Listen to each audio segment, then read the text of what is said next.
आज के स्वाध्याय में हम जिस विषय पर बात करते हैं उस विषय का नाम है आत्म साधना के कठिन पथ पर। मृत मनुष्य के विषय में सारा संसार संशयशील है। कोई लोग मृत्यु को ही जीवन की इति मानते हैं।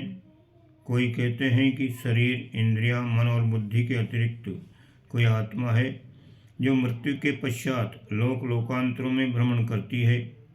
प्रत्यक्ष या अनुमान से इसका कोई उचित निर्णय नहीं दे पाता।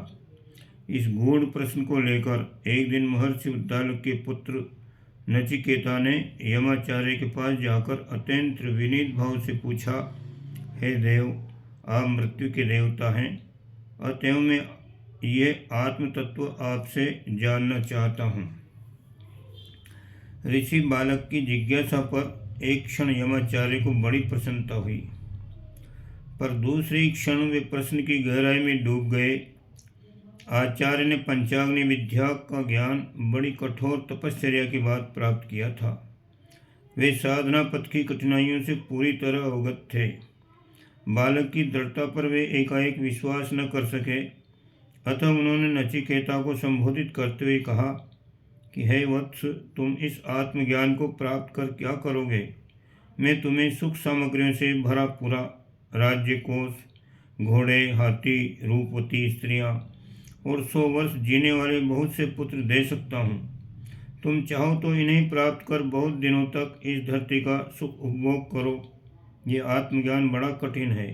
तुम ऐसी तपश्चर्या क्यों करना चाहते हो?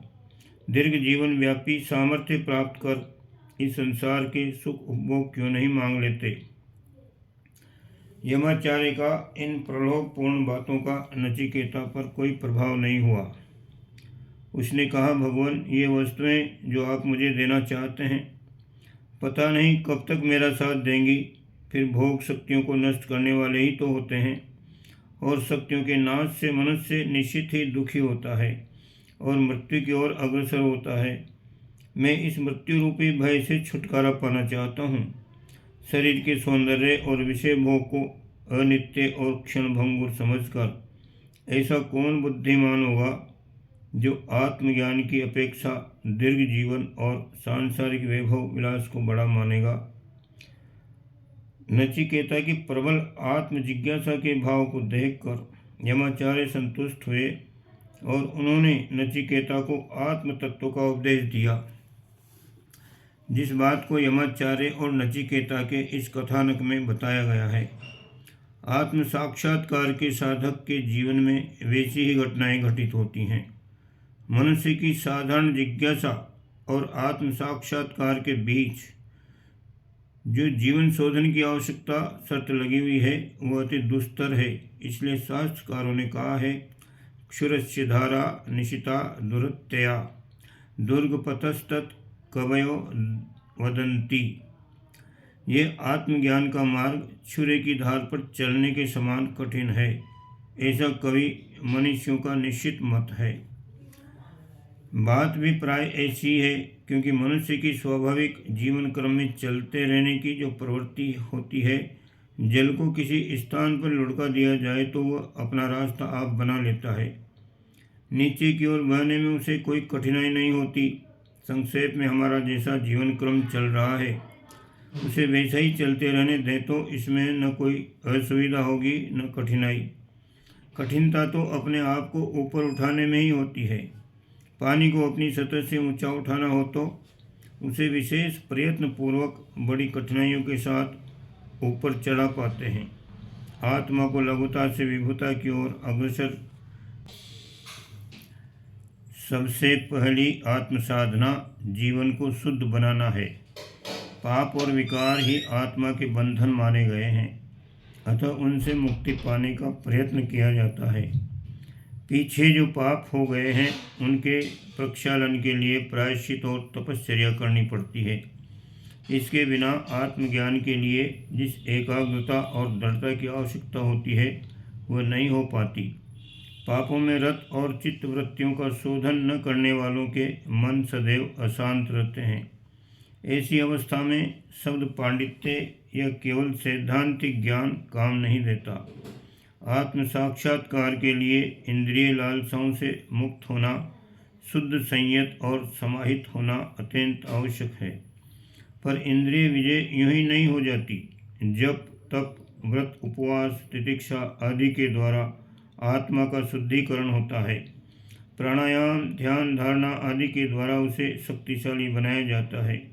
ये कार्य ऐसे नहीं होते जिन्हें मनुष्य का मन आसानी से स्वीकृति देता रहे और उनका किंचित विरोध न करे।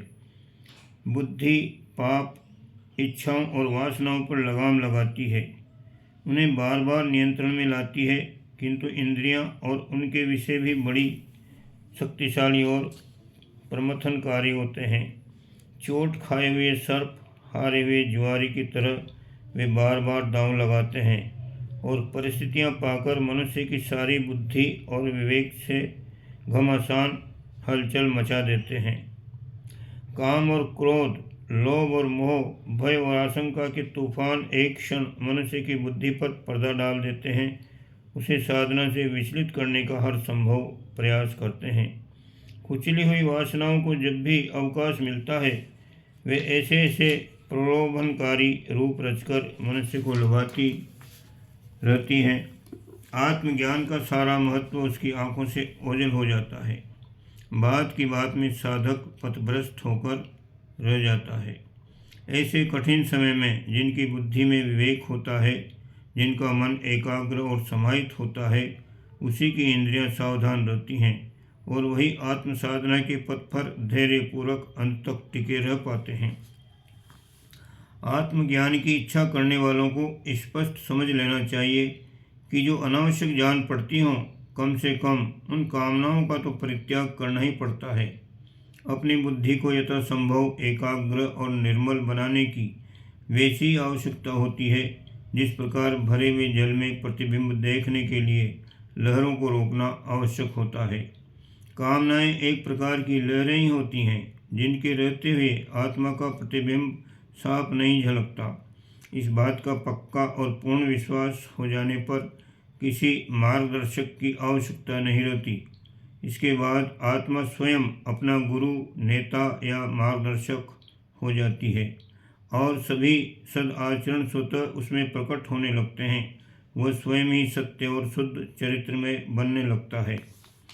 भय और लोभ आत्मविकास के मार्ग में निरंतर बाधाएं पहुंचाते रहते हैं। बहिर्मुखी इंद्रियां भी चैन से नहीं बैठने देती। अंतरात्मा को देखने की दूरदृष्टि थोड़ी देर के लिए जागृत होती है, अन्यथा अधिकांश समय ये इंद्रियां तरह तरह के बाहरी प्रलोभनों की ओर ही आकर्षित होती रहती है। अच्छे अच्छे स्वादयुक्त भोज्य पदार्थ, अधिक धन, विपुल ऐश्वर्य और कंचन की अतृप्त तृष्णा बार बार अंतर्मुखी इंद्रियों को बहकाती रहती हैं। अज्ञानी लोग बाहरी विषयों के प्रलोभन में फंस जाते हैं। इसलिए बताया गया है कि ये मार्ग अति कठिन है और उसे पार जाना कोई आसान बात नहीं है।